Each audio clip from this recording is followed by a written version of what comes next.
In our last episode, Austria faced a devastating reckoning in Italy. Defeated by the combined forces of France and Sardinia in the Second War of Italian Independence, the empire lost more than just territory. It lost prestige, certainty, and the illusion of dominance. Franz Joseph, once hailed as the restorer of imperial strength, now ruled a vulnerable empire, exposed, diminished, and bleeding, and to the north, a new enemy watched, licking its lips. This is road to destruction, the world wars. In the shadows of Europe's great empires, a quiet contest was beginning to boil. The Austrian Empire, once the guardian of conservative order, still bore the scars of revolution and humiliation. And its emperor, Franz Joseph, just 29, carried those scars with stoic resignation. But a storm was gathering to the north. Prussia, once a fragmented kingdom living in Austria's diplomatic shadow, had found its steel. And behind its rise stood two men, Wilhelm I, the old soldier king, and Otto von Bismarck, the cunning statesman whose very presence seemed to crack the diplomatic balance of Europe. Franz Joseph had come of age in a world shaken by revolt. He had outlived the chaos of 1848, crushed rebellion, and survived diplomatic isolation. But as the 1860s dawned, the game was no longer about survival. It was about supremacy. And the man waiting in the wings, Bismarck, had no intention of playing fair. This is the story of a rivalry that would shape a continent, the uneasy dance between Austria and Prussia, between tradition and ambition, between a faltering emperor and a master of realpolitik. Franz Joseph had been crowned amid the flames of revolution. A boy king thrust onto the throne of a crumbling empire. He had stood firm while the streets of Vienna echoed with the cry for change. But that defiance came at a cost. The revolutions of 1848 had shattered the illusion of imperial invincibility. Though Austria survived, it did so through blood and repression. Franz Joseph, hardened by necessity, began his reign not as a beloved monarch, but as a bulwark against chaos. He was 18, isolated, and already burdened with the weight of preservation. Across the German states, Prussia faced its own turmoil. In Berlin, the monarchy was threatened, yet unlike Austria, Prussia held. Prussia embraced reform where it had to, reinforced its military where it could, and slowly began to position itself not as Austria's junior partner, but as its rival. Wilhelm, who would one day become emperor, remained a steady force. At his side was a younger, sharp-tongued aristocrat named Otto von Bismarck, who even then showed signs of something far more dangerous, a vision. Franz Joseph, still a teenager, observed these men from afar. Wilhelm was older, composed, a man who had survived the storm. And Bismarck, ruthless, cunning, and defiant, was everything Franz Joseph feared he could never be. Austria had put down its revolutions through brutal force. Prussia had managed something else, control. Austria had enforced obedience. Prussia had forged unity. To Franz Joseph, these men, Wilhelm and Bismarck, must have appeared almost mythical, older, experienced, and somehow untouched by the scars that marked him. Wilhelm had emerged stronger from the storm of 1848, while Franz Joseph felt increasingly embattled and alone. It was during this period that Franz first began to notice Bismarck. Then merely a diplomat and provocateur, Bismarck's writings and speeches hinted at a dangerous intelligence, one unconcerned with Vienna's conventions.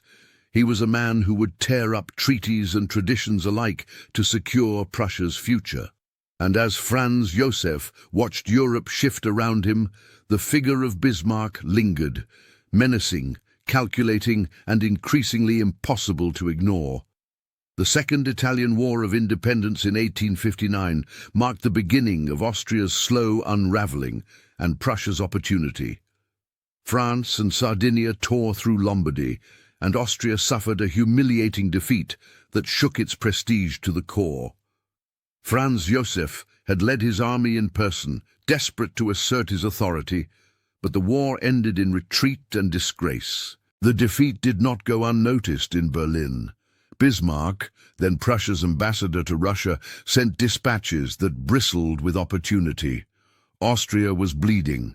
Her empire, held together by brittle alliances and ethnic suppression, had revealed its cracks. It was not a question of if Austria would fall, but when and to whom. Franz Joseph, by contrast, recoiled from change. Reform was synonymous with disorder in his mind. Even as liberalism and nationalism surged through the continent, Austria dug deeper into absolutism. Franz saw himself not as a creator of history, but its custodian, a tragic defender of a divine order increasingly out of step with reality. As the 1860s opened, the rivalry began to take shape in earnest. Prussia and Austria both vied for influence within the German Confederation. Diplomatic meetings became minefields, and every statement from Bismarck seemed laced with hidden menace. Franz Joseph, still clinging to a vision of German brotherhood under Habsburg leadership, increasingly found himself playing defense. Franz Joseph watched from Vienna as Bismarck returned home and took control as minister-president in 1862. It was a quiet coup.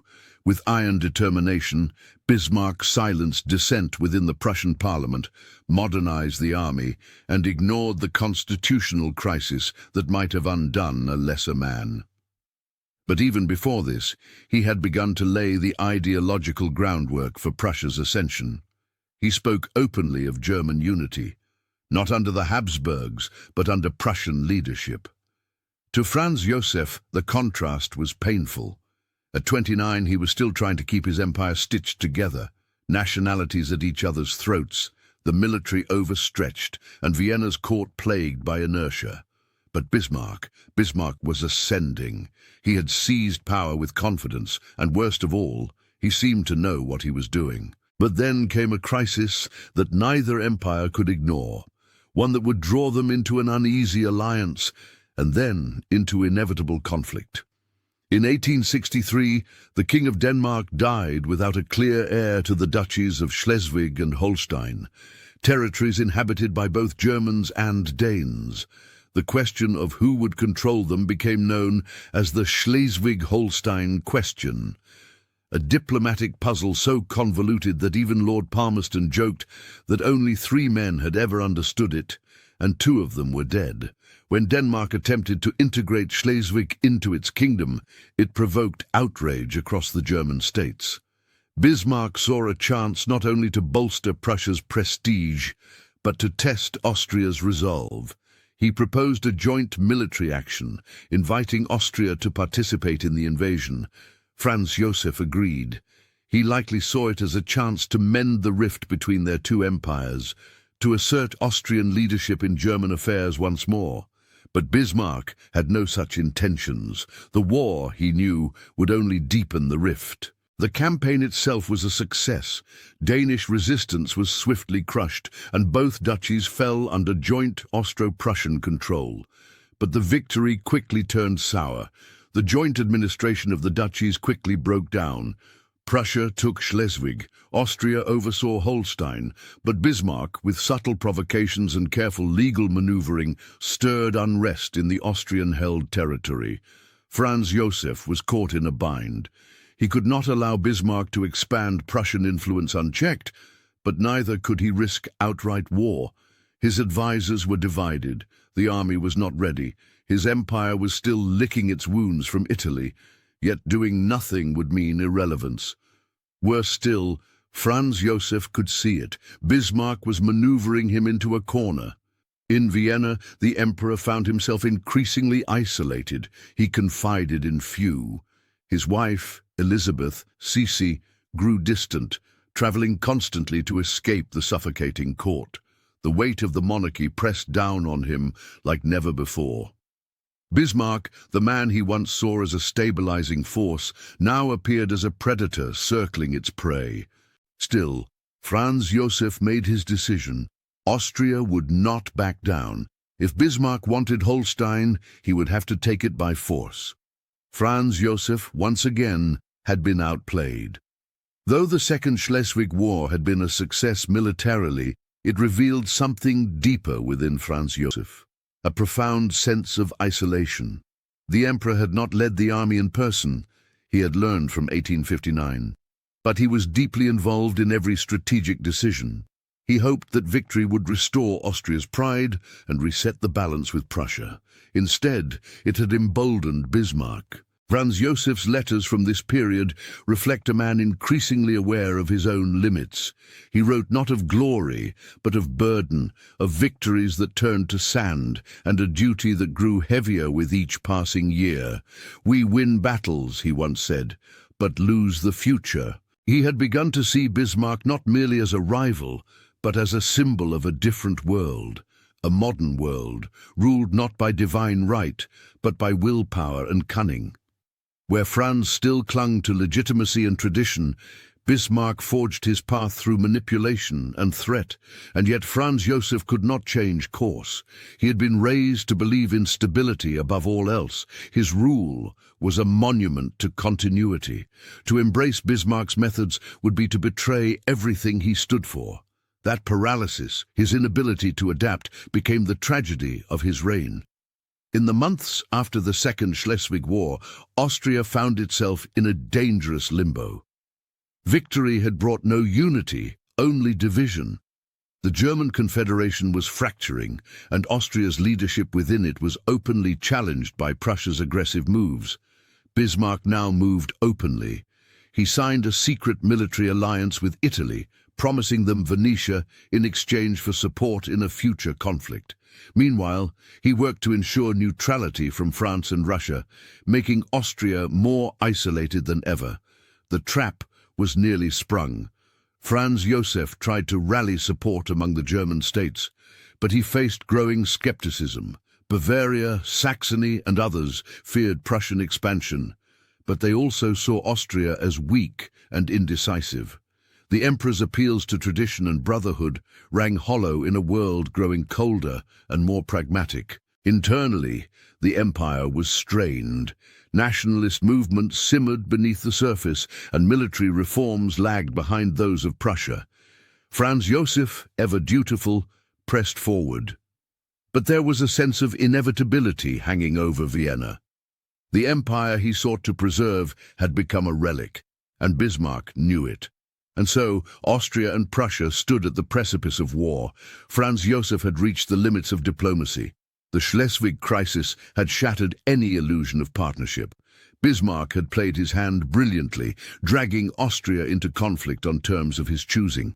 What had begun as cooperation against Denmark had become a bitter rivalry for the soul of Germany. For Bismarck, this was the next step in a master plan. For Franz Joseph, it was the last chance to salvage his empire's dignity. As armies marched and telegrams flew, Franz Joseph watched the storm gather from the Hofburg Palace. He had hoped to delay destruction, but the wheels of history were turning. He was only 34 now, but he felt older, tired, alone. The next battle would not be a diplomatic skirmish or a regional dispute. It would be a reckoning, a war that would decide the future of Europe, and Prussia was coming. In our next episode, the Austro Prussian War, 1866. The battle that shattered Austria's power. Franz Joseph faces his greatest trial. For years, he had held the empire together through force of will, surviving revolutions, defeats, and diplomatic humiliation. But now, that will was beginning to crack. The world was changing. Bismarck had outmaneuvered him at every turn, and the storm he had long tried to avoid was finally breaking across the empire's borders. The battle that shattered Austria's power is next.